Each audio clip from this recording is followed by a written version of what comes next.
Hello! If you're watching this video, then this is a re-upload of my top 10 interesting facts about Lollipop Chainsaw. I'm just going to use this additional segment to ask you to subscribe.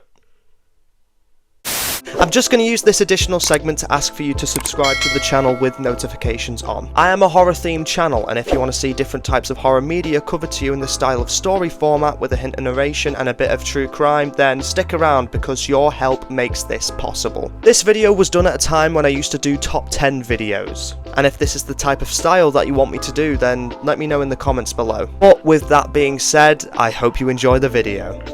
Lollipop Chainsaw is a comedic over-the-top hack-and-slash game that combines different horror elements with a vibrant taste in colour. It perfectly blends campy humour, B-movie horror, gruesome zombie action and pop culture references. All of this combined makes for a fast-paced action game so fans of the horror genre can engage with ease. There are loads of in-game references and behind-the-scenes facts that will make you do a double take whenever you're playing the game. With that being said, I'm James from Horror Recapped, and today I'll be counting down my picks for the top 10 interesting facts about Lollipop Chainsaw. If you haven't already, be sure to subscribe to the channel and like the video, as this will help me with the content that I make, and it gives me an overall idea of what types of videos you would like to see, and it's also greatly appreciated. Number 10. Alternate endings. In Lollipop Chainsaw, you progress through different levels filled with foul-mouthed zombies and chaos surrounding you wherever you go. During these levels, you can find different classmates that require your assistance to escape the vulgar language horde. Choosing to save each classmate throughout the different levels will give you the good ending, where you can go home once you have finished the campaign, and then you can finally celebrate your birthday,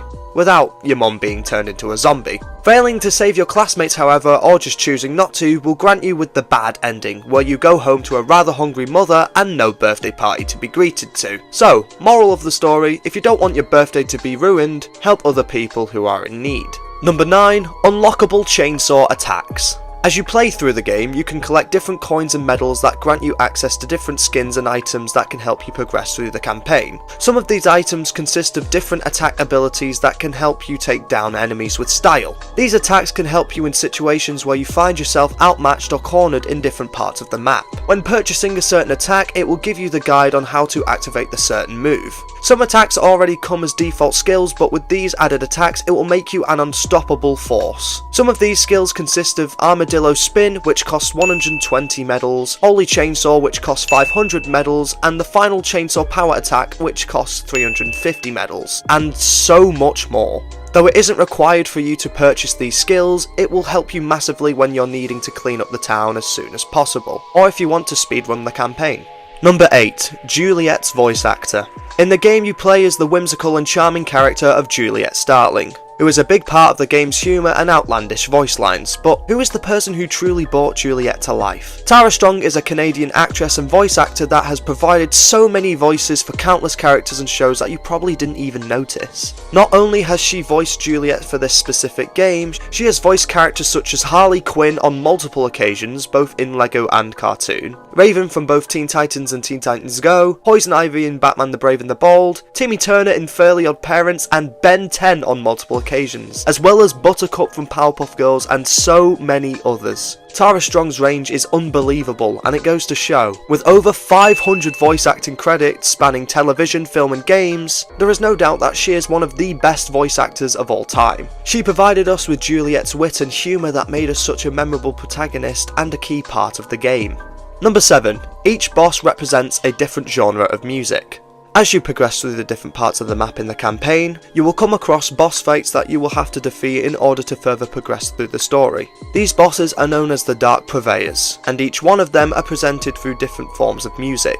The first boss you encounter is Zed, who represents punk rock, the second boss is Vicky, who represents Viking metal, then there's Mariska, who represents psychedelic rock. I've just found out while editing this video that boss is voiced by Shawnee Smith, who also played Amanda Young in Saw, which is a crazy connection. Anyway, back to the video. Then Josie, who represents funk rock and is a fan favourite. Lewis Legend represents rockabilly rock, and Killer Billy takes some inspiration from Elvis Presley, judging by his appearance, but his music is high energy punk rock. These bosses are insane and are a big part of Lollipop Chainsaw's success. Number 6. Who is Professor Campbell?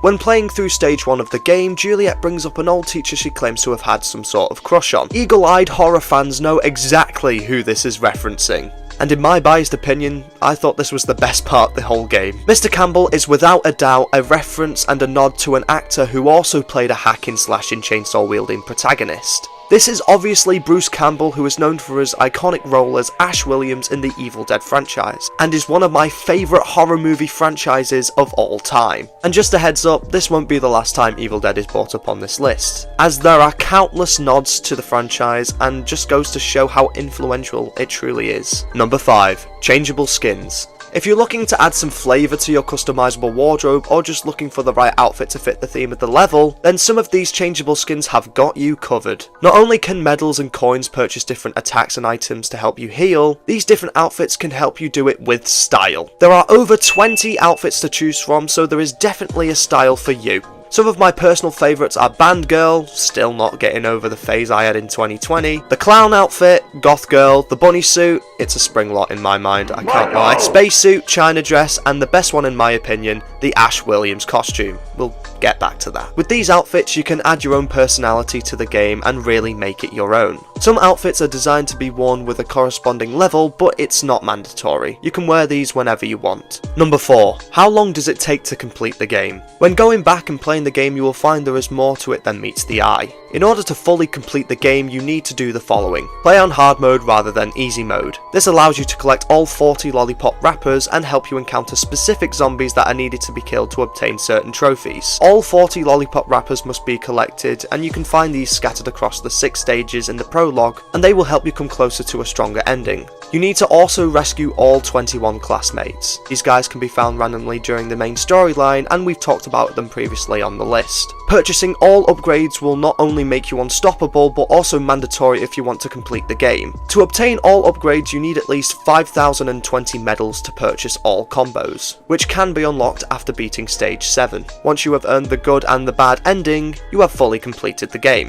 Well done. This normally takes up to 50 to 30 hours, which when you think about it, that's a big commitment. Number 3. Soundtrack contributors. Lollipop Chainsaw just wouldn't be itself if it weren't for the kick-ass soundtrack you hear in the background of every level, boss fight and when shopping for some new outfits, and in-game items. Its high energy tunes and upbeat tempos are brought to us by these composers. Akira Yamaoka, who was also the sound director, composed the main original score that you hear in the game. The soundtrack itself also features licensed songs like Cherry Bomb by The Runaways, The Way of the Fist by Five Finger Death Punch, You Spin Me Around Like a Record by Dead or Alive, and Heroes of Our Time by Dragon Force. All these songs combined together makes for an awesome soundtrack that sounds like something that would be in the Guardians movie and various DCU shows and films.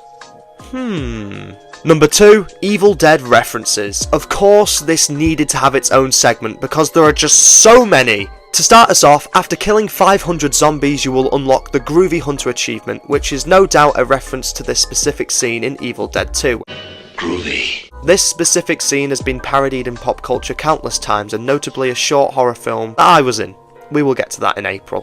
One reference that we mentioned earlier was the Ash Williams costume, which you could obtain by pre-ordering the game. I don't have the outfit, but it's still my favourite one. This design is purely based off Evil Dead 2 due to it being the most iconic film in the Evil Dead franchise. We talked about Professor Campbell previously on the list, but it's here again to remind you that this is a nod to Bruce Campbell. And finally, the tone of Lollipop Chainsaw blends horror, comedy and over-the-top gore, which is heavily inspired by Evil Dead 2 and the splatter stick genre that Sam Raimi helped to create back in the 80s. You could also mention that there is a lot of beheading of zombies in this game, which could be a reference to what Ash had to do to his girlfriend due to her becoming a deadite. We talk about some great topics on this channel. Number 1. Who had written and directed the game? Lollipop Chainsaw was first teased in October of 2010 when I was only 3 years old and was officially announced in July of 2011. The game aimed for a worldwide audience by focusing on a pop culture heavy apocalyptic theme. Doing so, it mixes extreme action with comedy, which is very inspired by B-movie humour that can be found in different horror movies.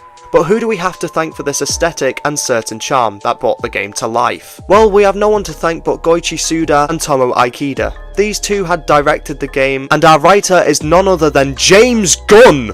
What? As in Superman 2025 James Gunn? As in the person who gave us the Peacemaker TV show and the Guardians movies? I find that incredibly hard to believe, but it's real. He also did the good Suicide Squad movie too with Peter Capaldi. Speaking of the Suicide Squad movie, James Gunn reportedly made a stylistic choice inspired by Lollipop Chainsaw during the Harley Quinn fight scene. He described this particular moment as Harley Vision. Stated this aesthetic of mixing this horrible gore with Harley's starry-eyed way of looking at life, which I think makes sense. This makes sense when looking at the scene. It is very Lollipop Chainsaw inspired, and Juliet is just dip-dyed pigtails away from looking identical to Harley Quinn. That is crazy to think about. So yeah, that's about it. Lollipop Chainsaw was released in 2012 and is still widely known to this day. Its use of B-movie comedy, horror elements and campy humour has made this game so much fun to play. Its boss fights are fun and engaging, and the soundtrack is just the cherry on the cake. With that being said, I've been James from Horror Recapped, and remember to keep it spooky, whatever the season.